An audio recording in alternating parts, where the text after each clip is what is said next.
India में आज भी सिर्फ 0.7% ऑफ जीडीपी आर&डी में इन्वेस्ट किया जाता है। वहीं अगर हम यूनाइटेड स्टेट्स ऑफ अमेरिका की बात करें तो वहां पर जीडीपी का लगभग 3.4%, चाइना की बात करें तो 2.4% और इनफैक्ट साउथ कोरिया की बात करें तो 4 से 5% ऑफ जीडीपी आर&डी में इन्वेस्ट किया जाता है। इंडिया में सबसे बड़ी प्रॉब्लम है एग्जीक्यूशन की।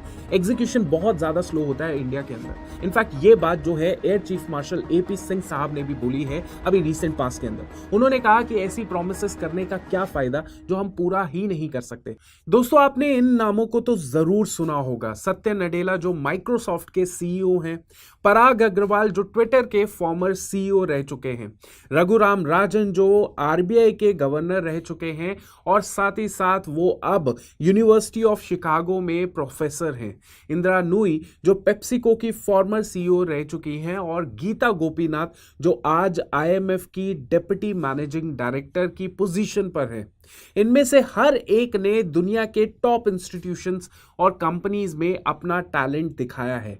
ये लोग ग्लोबल लेवल के लीडर्स हैं जिनका नाम सिर्फ इंडिया में नहीं पूरी दुनिया में इज्जत से लिया जाता है। दोस्तों, इन सभी में एक चीज बड़ी कॉमन है और वो ये है कि ये लोग इंडियन ओरिजिन के हैं। और यहां से एक बहुत ही इंपॉर्टेंट सवाल उठता है कि अगर भारत में ऐसा टैलेंट पैदा होता है तो फिर यही टैलेंट भारत में रहकर वैसा कमाल क्यों नहीं कर पाता।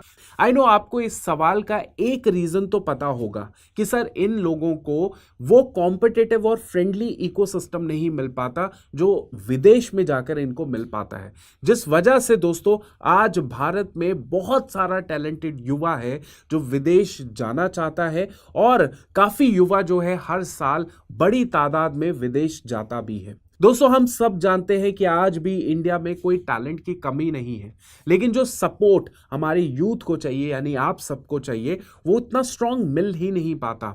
चाहे हम बात करें आर&डी, रिसर्च एंड डेवलपमेंट इंफ्रास्ट्रक्चर की, या फिर वर्ल्ड क्लास एजुकेशन की, या फिर इनोवेशन फ्रेंडली पॉलिसीज की। इंडिया में आज भी सिर्फ 0.7% ऑफ जीडीपी आर&डी में इन्वेस्ट किया जाता है। वहीं अगर हम यूनाइटेड स्टेट्स ऑफ अमेरिका की बात करें तो वहां पर जीडीपी का लगभग 3.4%, चाइना की बात करें तो 2.4% और इनफैक्ट साउथ कोरिया की बात करें तो 4 से 5% ऑफ जीडीपी आर&डी में इन्वेस्ट किया जाता है। अब दोस्तों, ये स्टैट्स सिर्फ नंबर्स नहीं है, ये बताते हैं कि इन देशों में इनोवेशन को कितनी प्रायोरिटी दी जा रही है। अगर एजुकेशन की बात करें तो दोस्तों आज भी इंडिया में रोट लर्निंग यानी रट्टा लगाना सिस्टम का कोर बना हुआ है। आज भी भारत के स्कूल्स के अंदर टेक्स्ट बुक बेस्ड नॉलेज को प्रमोट किया जाता है, जहां पे क्रिएटिविटी और रियल वर्ल्ड एप्लीकेशन की बहुत ज्यादा कमी है। लोग डिग्री तो ले लेते हैं लेकिन फिर भी अनएम्प्लॉयड बैठे होते हैं, इसीलिए नहीं कि वो काबिल नहीं है, बल्कि इसीलिए कि सिस्टम उन्हें वो प्लेटफॉर्म ही नहीं देता जिसमें वो अपनी स्किल को प्रूव कर सके। और ये पैराडॉक्स सिर्फ एजुकेशन या एम्प्लॉयमेंट तक सीमित नहीं है दोस्तों। इंडिया एक ऐसा देश है जहां पे एक तरफ दुनिया के सबसे अमीर लोग रहते हैं और वहीं दूसरी तरफ आपको देखने को मिलेगा एशिया का सबसे बड़ा स्लम एरिया भी भारत में ही है, जिसका नाम धारावी है, जो महाराष्ट्र के अंदर है, जहां लोग आज भी वो बेसिक सुविधाओं के लिए तड़पते हैं। वो बेसिक चीजें यानी कि साफ पानी उनको मिल जाए, साफ माहौल उनको मिल जाए, वो चीज भी उस जगह पे बहुत मुश्किल से मिल पाती है। आज भी दोस्तों भारत में कई ऐसे गांव हैं जहां पे महिलाओं को 2 से 3 किलोमीटर पैदल चल के जाना पड़ता है ताकि उनके घर की पानी की समस्या का हल निकल पाए। और इस तरीके की बहुत सारी समस्याएं भारत में हैं। फंडामेंटल प्रॉब्लम्स आज भी भारत में बहुत सारी हैं। अब इन फंडामेंटल प्रॉब्लम्स का सलूशन कौन निकालेगा?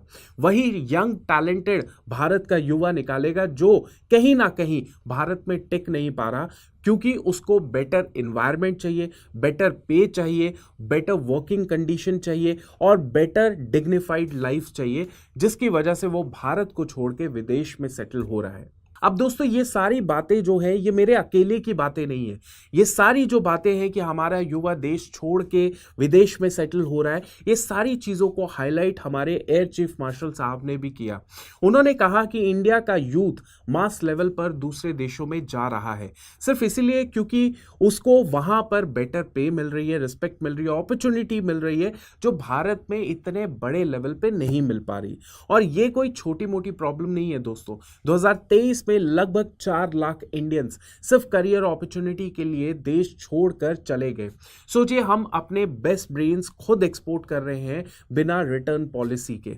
और आयरनी ये है कि इंडिया के पास दुनिया का सबसे बड़ा डेमोग्राफिक एडवांटेज है। आज भी दोस्तों भारत में 65% से ज्यादा पॉपुलेशन 35 साल से कम उम्र की है। ये एक बहुत बड़ा एडवांटेज है, लेकिन इस एडवांटेज का फायदा तब तक रहेगा जब तक देश में जॉब्स रहेंगी, प्रॉपर स्किल ट्रेनिंग हमारे युवाओं को मिल पाएगी और एक स्ट्रॉन्ग सपोर्ट सिस्टम जो है इन युवाओं के लिए अवेलेबल रहेगा। वरना ये डेमोग्राफिक डिविडेंड डिजास्टर में कब बदल जाएगा पता नहीं लगेगा। हर साल इंडिया में 1 करोड़ से ज्यादा ग्रेजुएट निकलता है, जिनमें से सबसे ज्यादा स्टेम फील्ड यानी साइंस, टेक्नोलॉजी, इंजीनियरिंग, मैथमेटिक्स से ताल्लुक रखने वाले ग्रेजुएट्स होते हैं। इनफैक्ट मैं आपको बता दूं तो इंडिया के पास दुनिया का सबसे बड़ा स्टेम ग्रेजुएट बेस है, जो कि यूएस या चाइना से भी ज्यादा बड़ा है। लेकिन प्रॉब्लम यह है कि इतना टैलेंट होने के बाद भी इंडिया का सिस्टम उन्हें एब्जॉर्ब नहीं कर पा रहा है।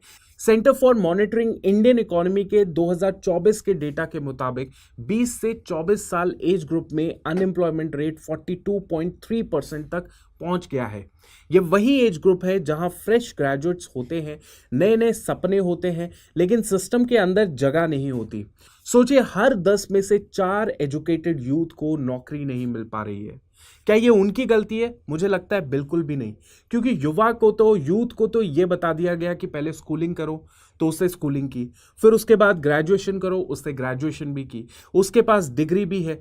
तो अब और क्या चाहिए, वो उसको बताना पड़ेगा। डायरेक्शन कौन देगा? वो डायरेक्शन उसको मिल जाए तो शायद वो बहुत बड़े लेवल पे एक एसेट बन सकता है देश के लिए, राइट? अब प्रॉब्लम कहाँ है? प्रॉब्लम है स्किल मिसमैच की। उसने जो पढ़ाई की, जो उसको सिखाया गया, वो रिक्वायर्ड नहीं है इंडस्ट्री के अंदर। स्किल मिसमैच यहाँ पे हमें देखने को मिलता है। इसके साथ साथ जो स्लो जॉब क्रिएशन है, यानी जो जिस हिसाब से जॉब बन रही है, क्रिएट हो रही है, वो रेट बहुत स्लो है। जिस हिसाब से युवा कॉलेज से बाहर निकल रहा है और जितनी जॉब्स होनी चाहिए उस युवा के लिए उतनी बन ही नहीं रही है। और इसके अलावा एक ऑटोमेशन भी बहुत बड़ा रीज़न है, जिसकी वजह से एग्जिस्टिंग जो जॉब्स हैं वो कहीं ना कहीं कम होती जा रही हैं। दोस्तों, एक और बड़ी रियलिटी के बारे में भी डिस्कस करना बनता है, और वो रियलिटी ये है कि बहुत सारा ऐसा युवा है जो ग्रेजुएशन होने के बाद जो है मास लेवल पर यूपीएससी की, एसएससी की, बैंक एग्जाम्स के पीछे लग जाता है। अब देखिए, ये एग्जाम्स में तैयारी करने का रीज़न ये होता है उनका, क्योंकि उनको लगता है कि अगर सिलेक्शन हो गया तो डेफिनेटली उनको इन एग्जाम्स के थ्रू, इन जॉब्स के थ्रू सोशल सिक्योरिटी मिल जाती है और लाइफ टाइम जो है वो सक्सेसफुल, सस्टेनेबल बन जाते हैं। अब देखिए, यहां पर उनको जो मिलता है वो तो बहुत अच्छी चीज है, लेकिन इस पूरे के पूरे मास लेवल प्रिपरेशन के अंदर क्या क्या युवा जो है खोता है, उसकी हम लोग डिस्कशन करते हैं। सबसे पहले नंबर ऑफ एप्लीकेंट्स की बात करेंगे। मैं आपको बताना चाहता हूं कि 1 करोड़ से ज्यादा युवा जो होता है वो ग्रुप सी, ग्रुप डी जैसे सरकारी एग्जाम्स के लिए अप्लाई करता है। 1 करोड़ से ज्यादा, जिसके अंदर कई बार जो वैकेंसी होती है वो 1000 होती है, 1500 होती है, कई बार 10,000 वैकेंसी भी होती है, लेकिन उस वैकेंसी के हिसाब से जो नंबर ऑफ एप्लीकेंट्स होते हैं वो बहुत ज़्यादा होते हैं। इनफैक्ट मैं आपको बहुत सारी ऐसी रिपोर्ट्स दिखा सकता हूं जहां पर एमबीए वाले बच्चे, बीटेक वाले बच्चे, पीएचडी होल्डर वाले जो बच्चे होते हैं वो क्लर्क, कांस्टेबल, पीएन जैसी जॉब्स के लिए अप्लाई करते हैं। अब यहां पर आप ये सोचिए कि इतनी बड़ी बड़ी डिग्रीज होल्ड करने के बाद भी आप ऐसी जॉब्स के लिए अप्लाई कर रहे हैं, तो कहीं ना कहीं सिस्टम का बहुत बड़ा फेलियर है। सिस्टम ने इन एमबीए होल्डर्स को उनके हिसाब से जॉब्स नहीं तैयार की, सिस्टम ने पीएचडी होल्डर्स के लिए वैसी जॉब्स तैयार नहीं की, इसीलिए ये सारे ग्रेजुएट्स अपनी पूरी क्षमता के साथ ये डिग्रीज तो इन्होंने ले ली, लेकिन अब इनके पास कोई ऑप्शन ही नहीं है। इनके पास यही ऑप्शन है कि यार कोई भी जॉब आएगी उस पर अप्लाई कर देंगे। और ये जो सिस्टम है, ये जो पूरा का पूरा जो सिचुएशन है, आपको बहुत सारी रिपोर्ट्स के थ्रू क्लियर हो जाएगा। इनफैक्ट हरियाणा में कुछ अभी रिसेंटली कुछ भर्तियां आई, पीएन की वैकेंसीज आई, जिसमें पीएचडी होल्डर्स ने अप्लाई किया। तो यहाँ पर किसका फेलियर है? यहाँ पे सिस्टम का ही फेलियर है। यहाँ पे उस युवा का फेलियर नहीं है जिसने इतने साल मेहनत करने के बाद जॉब की तलाश की तो उसको किस तरीके की जॉब मिली। इनफैक्ट दोस्तों, इंडिया के टॉप इंस्टीट्यूट से पढ़े हुए बच्चे भी, जो जैसे आईआईटी से पढ़े हुए बच्चे या आईआईएम से पढ़े हुए बच्चे, वो प्रेफर कर रहे हैं कि फटाफट जैसे उनकी पढ़ाई लिखाई भारत से कंप्लीट हो, वो विदेश में सेटल हो जाए। वो नहीं चाहते कि इंडिया में वो और ज़्यादा काम करें, क्योंकि उनको पता है कि इंडिया में चाहे कोई भी संस्था है, चाहे सरकारी है, प्राइवेट है, कॉर्पोरेट्स है, उनको वो प्रेस्टीज नहीं देगी, वो डिग्निटी नहीं देगी, वो पैसा नहीं दे पाएगी। इसीलिए दे प्रेफर कि फटाफट जो है वो बाहर जाकर अपना काम शुरू कर दे, जिससे कि उनकी क्वालिटी ऑफ लाइफ, उनका वर्क लाइफ बैलेंस, सब कुछ जो है बेटर क्वालिटी वाला हो जाए। दोस्तों, इसी बात पे मुझे डॉक्टर एपीजे अब्दुल कलाम साहब की एक बड़ी जबरदस्त स्टेटमेंट जो है याद आ रही है। That is, the ignited minds of the youth are the most powerful resource on the earth, above the earth, under the earth. उनका मानना था कि जो इग्नाइटेड माइंड है युवा का, वो भारत के लिए या किसी भी देश के लिए बहुत इंपॉर्टेंट रिसोर्स है। तो भारत को कोशिश करनी चाहिए कि भारत का जो युवा है उसको भारत में ही उस सिस्टम के अंदर जो है उसको और ज़्यादा एनरिच करना चाहिए, उस सिस्टम के अंदर उसको और ज़्यादा सपोर्ट करना चाहिए, ताकि वो युवा भारत के लिए एक बहुत ज़बरदस्त रिसोर्स की तरह काम करे। लेकिन दोस्तों, अगर हम इन माइंड्स को प्रॉपर एनवायरनमेंट, अपॉर्चुनिटी और रिस्पेक्ट नहीं देंगे, तो वही रिसोर्स देश के लिए सबसे बड़ा रिस्क बन जाएगा। दोस्तों, हमारा एजुकेशन सिस्टम आज भी लार्जली ब्रिटिश एरा स्ट्रक्चर पे बेस्ड है, जहां रोट लर्निंग चलती है, प्रैक्टिकल एक्सपोजर नहीं मिलता, इंटरडिसिप्लिनरी थिंकिंग की कमी है बहुत ज़्यादा। बच्चे डिग्री लेकर निकलते हैं, लेकिन जब रियल वर्ल्ड जॉब मार्केट में उतरते हैं तो स्किल मिसमैच होता है। कंपनीज ट्रेनिंग देने से कतराती है और यूथ या तो अंडरपेड जॉब्स करता है या बेरोजगार रह जाता है। और दोस्तों, जैसे कि मैंने पहले भी आपको कहा कि भारत में टैलेंट की कभी कमी नहीं थी, और आज भी भारत में टैलेंट की कमी नहीं है। आज के टाइम में सुंदर पिचाई, जो कि सीईओ ऑफ गूगल है, Satya Nadella CEO of Microsoft, Arvind Krishna CEO of IBM, Parag Agrawal जैसे बहुत सारे हमारे पास एग्जाम्पल्स हैं जो भारत में पैदा हुए, भारत के इकोसिस्टम, एजुकेशन इकोसिस्टम से उन्होंने एजुकेशन ली, पर अपॉर्चुनिटीज और तलाशने के लिए वो विदेश में सेटल हो गए।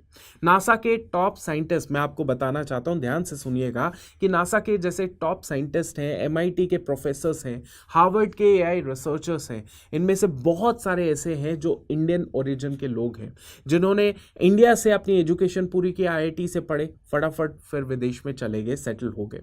और आपको मैं एक और चीज़ बताऊं कि हर साल लगभग 2 लाख इंडियन H1B वीज़ा जो है उसके लिए अप्लाई करता है। ये वीज़ा वो होता है जो यूएस में प्रोफेशनल्स को दिया जाता है, यानी इंडियन जो प्रोफेशनल्स हैं वो यूएस में जब ट्राई करते हैं काम करने के लिए या अपॉर्चुनिटी तलाशने के लिए, तो वो इस वीज़ा का रास्ता अपनाते हैं। हज़ारों talented minds US, Germany, UK जैसे देशों में जाते हैं अपने रिसर्च के लिए, अपनी पीएचडी को कंप्लीट करने के लिए, क्योंकि वहाँ उनको लगता है कि उनके सपने जो है उस सपनों को उड़ान देने के लिए वहाँ पर बेटर अपॉर्चुनिटी है, बेटर इकोसिस्टम है। दोस्तों, अब मैं आपसे एक बड़ा ही सिंपल सा सवाल पूछता हूं, अगर इंडियन ब्रेन्स दुनिया को लीड कर सकते हैं तो इंडिया में रहकर ये इस तरीके का कमाल क्यों नहीं कर सकते? अब आप बोलोगे सर इसका तो सिंपल सा आंसर है, वो है सिस्टमैटिक बैरियर्स। और ये आंसर जो अभी आपने दिया या आपने दिमाग में सोचा होगा, ये बिल्कुल सही आंसर भी है। इंडिया के टॉप गवर्नमेंट रिसर्च इंस्टीट्यूशंस जैसे कि इसरो, डीआरडीओ, सीएसआईआर, बार्क, जिन्होंने कई ग्लोबल लेवल पर काम किए हैं, उनका इंटरनल इकोसिस्टम आज भी ब्यूरोक्रेसी में जकड़ा हुआ है। यहाँ प्रमोशन, फंडिंग और आइडिया सिलेक्शन ज़्यादातर हायरार्की या पॉलिटिक्स के बेसिस पे होता है, ना कि मेरिट के बेसिस पे होता है। आईआईटीज़ के पास बेस्ट ब्रेन्स तो हैं, लेकिन उन्हें भी full research freedom, advance lab equipments और प्राइवेट इंडस्ट्री के साथ कोलैबोरेशन की कमी महसूस होती है। कई लैब्स में तो इक्विपमेंट आउटडेटेड हैं और फंडिंग अप्रूवल्स में महीने लग जाते हैं। सोचिए 2022 में इंडिया ने सिर्फ 90,300 पेटेंट्स फाइल किए, वहीं चाइना ने 17 लाख से ज़्यादा पेटेंट्स को फाइल किया और यूनाइटेड स्टेट्स ऑफ अमेरिका ने 6.5 लाख से ज़्यादा पेटेंट्स को फाइल किया। मतलब नंबर से ही आपको समझ आ गया कि कितना बड़ा डिफरेंस है इंडिया और चाइना के बीच में। इनफैक्ट दोस्तों ये सारी जो रिसर्च वगैरह भी होती है ना भारत में, वो मोस्टली एकेडमिक जर्नल्स तक ही सीमित रह जाती है, उससे मार्केटेबल प्रोडक्ट या स्टार्टअप का फॉर्म नहीं मिलता। अगर बात करें टेक स्टार्टअप या फिर R&D हब्स की, तो ये बैंगलोर, दिल्ली, मुंबई या फिर हैदराबाद तक ही लिमिटेड है। यानी कि आज तक भी ये स्टार्टअप इकोसिस्टम का एक्सपेंशन टीयर 2 टीयर 3 सिटीज में नहीं हमें देखने को मिलता है। देखिए टैलेंट सब जगह है, टैलेंट तो टीयर 2 टीयर 3 टीयर 4 सिटीज में भी है, लेकिन जो इकोसिस्टम का सपोर्ट है वो सिर्फ और सिर्फ इन्हीं शहरों में मिलता है, जो शहरों के नाम मैंने अभी आपको बताए। टीयर 1 शहरों के अंदर ही ये सारा सिस्टम अवेलेबल है। टीयर 2 टीयर 3 टीयर 4 सिटीज में जो युवा है उसके पास वो अपॉर्चुनिटी नहीं मिल पाती है। और इसी वजह से दोस्तों जो टैलेंट हमारा टीयर 2 और बाकी शहरों में होता है, गांव में होता है, वो सोचता है कि हम फटाफट माइग्रेट कर लें या फिर फेड धीरे धीरे वो हो जाता है।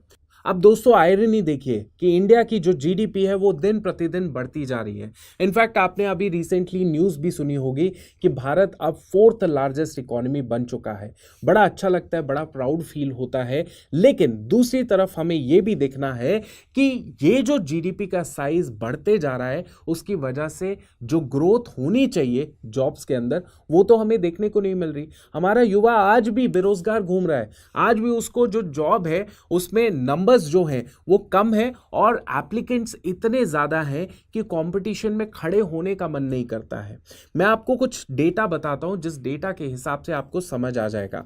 यानी कि आज भी यूथ का अनएम्प्लॉयमेंट जो 20 से 24 साल एज ग्रुप का युवा है उसमें 42% से ज्यादा का लेवल टच हो चुका है। दोस्तों जीडीपी का बढ़ना ग्रोथ का साइन होता है, लेकिन अगर उस ग्रोथ में लोग बेरोजगार रहते हैं तो वो सिर्फ नंबर का इल्यूजन बन जाता है। देखिए भारत की जीडीपी बढ़ रही है, बहुत अच्छा लग रहा है, लेकिन ये जीडीपी से ग्रोथ इन द जॉब्स नहीं हो पा रही है, ये हमें समझना पड़ेगा। अब आप बोलेंगे कि सर हमारी जीडीपी का साइज बढ़ते जा रहा है लेकिन ग्रोथ इन द जॉब्स क्यों नहीं हो पा रही है? आपको मैं बहुत सिंपल सा रीजन बताता हूं। देखिए जो नंबर बढ़ते हुए दिख रहा है ना वो इसलिए बढ़ रहा है क्योंकि हमारा सर्विस सेक्टर जो है इसमें मेजर कंट्रीब्यूट कर रहा है। सर्विस सेक्टर जो है वहां से जीडीपी का साइज जो है बढ़ रहा है। अब देखिए सर्विस सेक्टर कभी भी इतना जॉब क्रिएशन करता ही नहीं है। सर्विस सेक्टर ज़्यादा से ज़्यादा पैसा लगाता है, ज़्यादा से ज़्यादा टेक्नोलॉजी लगाता है जिससे कि उसकी प्रोडक्टिविटी बढ़ती जाए और रेवेन्यू बढ़ता जाए, प्रॉफिट्स बढ़ते जाए और जीडीपी का साइज जो है उसमें सर्विस सेक्टर का कंट्रीब्यूशन बढ़ता जाए। लेकिन जॉब क्रिएशन में उसका इतना फोकस नहीं रहता। वहीं अगर हम मैन्युफैक्चरिंग सेक्टर की बात करें उससे जॉब क्रिएशन होती है असल मायने में। लेकिन भारत की जो जीडीपी बढ़ रही है उसमें मेजर कंट्रीब्यूशन सर्विस सेक्टर का है, ना कि मैन्युफैक्चरिंग सेक्टर का। इसीलिए भारत की जो जॉब क्रिएशन प्रोसेस है उसमें आपको स्लो डाउन देखने को मिलेगा।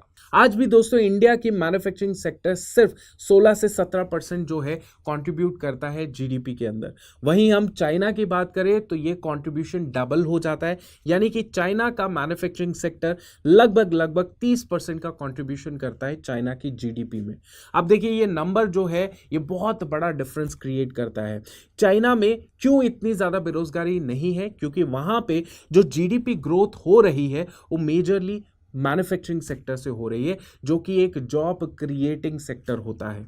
अब देखिए भारत की जीडीपी का साइज देख के बड़ा इंप्रेसिव लगता है, बड़ा परफेक्ट सा लगता है कि सब कुछ ठीक चल रहा है। लेकिन जब ग्राउंड रियलिटी की हम लोग बात करते हैं तो उसमें दूसरी चीज़ें भी देखने को मिलती है, जहां पे हम लोग बात करते हैं जॉबलेस ग्रोथ की या फिर बेरोजगारी की, राइट। तो इनको सॉल्व करने के लिए we have the policies also कि स्किल इंडिया मिशन है, we have so many concepts जहां पे पब्लिक और प्राइवेट पार्टनरशिप हो रही है जिससे जॉब जनरेशन और ज़्यादा हो पाए। लेकिन यहाँ पे ना सबसे बड़ी प्रॉब्लम पता है क्या है? इंडिया में सबसे बड़ी प्रॉब्लम है एग्जीक्यूशन की। एग्जीक्यूशन बहुत ज़्यादा स्लो होता है इंडिया के अंदर। इनफैक्ट ये बात जो है air chief marshal AP Singh साहब ने भी बोली है अभी रिसेंट पास के अंदर। उन्होंने कहा कि ऐसी प्रोमिसेस करने का क्या फ़ायदा जो हम पूरा ही नहीं कर सकते। आपने देखा होगा ना कि जो सरकारी डॉक्यूमेंट्स होते हैं, गवर्नमेंट डॉक्यूमेंट्स होते हैं, उसमें बड़ी बड़ी प्रोमिसेस किए जाते हैं, बहुत सारे विजन्स लिखे जाते हैं, टारगेट्स लिखे जाते हैं, लेकिन वो उतना ही लिखिए जितना कि आप उनको फुलफिल कर पाए। ये हमारे एयर चीफ मार्शल साहब का भी मानना है। अब देखिए भारत का एग्जीक्यूशन इतना ज़्यादा खराब क्यों है? क्योंकि सिस्टम में डिलेज बहुत ज़्यादा रहती है, रेड टेपिज्म आज भी एग्जिस्ट करता है और एक्सेसिव अप्रूवल लेने के चक्कर में ना स्पीड जो है धीरे धीरे और रुक जाती है। इससे भारत का जो टैलेंट है वो अल्टीमेटली डिमोटिवेट हो जाता है। तो इस पूरी समस्या का सलूशन क्या है? सलूशन के ऊपर भी चर्चा करते हैं। देखिए सबसे पहले ज़रूरत है एक माइंडसेट शिफ्ट करने की। हमें डिग्री की जगह स्किल की तरफ भागना ज़रूरी है। हमारा करिकुलम चेंज होना चाहिए। यानी आज भी जो करिकुलम है हम लोग जो पढ़ रहे हैं वो आउटडेटेड करिकुलम है, उसको चेंज करना बहुत ज़रूरी है। इनफैक्ट स्कूल्स और कॉलेजेस में coding, AI, ML, design thinking, digital marketing जैसे सब्जेक्ट्स को कोर करिकुलम का हिस्सा बनाना होगा। साथ ही कम्युनिकेशन, टीम वर्क और प्रॉब्लम सॉल्विंग जैसी सॉफ्ट स्किल पे भी फोकस होना चाहिए जो एक्चुअल जॉब्स में काम आते हैं। हम जर्मनी के ड्यूल वोकेशनल ट्रेनिंग मॉडल से सीख सकते हैं जहां स्टूडेंट्स का 50% टाइम क्लासरूम में और 50% फैक्ट्री फ्लोर पे होता है। इंडिया में भी on the job training, industry led courses और प्लेसमेंट लिंक्ड स्किल प्रोग्राम्स की ज़रूरत है। बच्चों को ऐसी स्किल्स मिलनी चाहिए जो सिर्फ यहाँ नहीं यानी कि भारत में नहीं बल्कि ग्लोबल जॉब मार्केट में भी रेलेवेंट हो। और मैं तो कहता हूँ कि भारत का हर राज्य, हर डिस्ट्रिक्ट का स्किल मैपिंग होना बहुत ज़्यादा ज़रूरी है। अगर भारत अपनी 65% यंग पॉपुलेशन को स्किल्ड, प्रोडक्टिव और इनोवेटिव बना पाता है तो 2047 तक हम विश्व गुरु नहीं विश्व क्रिएटर बन सकते हैं। तो बच्चों आई होप आपको ये पूरी वीडियो जो है बहुत इंसाइटफुल लगी होगी। बहुत मेहनत जो है इस वीडियो को बनाने में लगती है। आई होप आप अप्रिशिएट ज़रूर करेंगे। कमेंट सेक्शन में अपना पर्सपेक्टिव ज़रूर लिखिएगा। आप डेफिनेटली कोई युवा होंगे 20 साल के, 30 साल के, 35 साल के या 15 साल के, तो अपनी एज ग्रुप के हिसाब से कौन से चैलेंजेस आप लोग फेस करते हैं उसको कमेंट सेक्शन में इन डिटेल फ्रीडम के तौर पे ज़रूर लिखिएगा। सो मिलते हैं कल एक और वीडियो के साथ। तब तक के लिए थैंक यू सो मच। जय हिंद। Keep growing, keep learning. Thank you.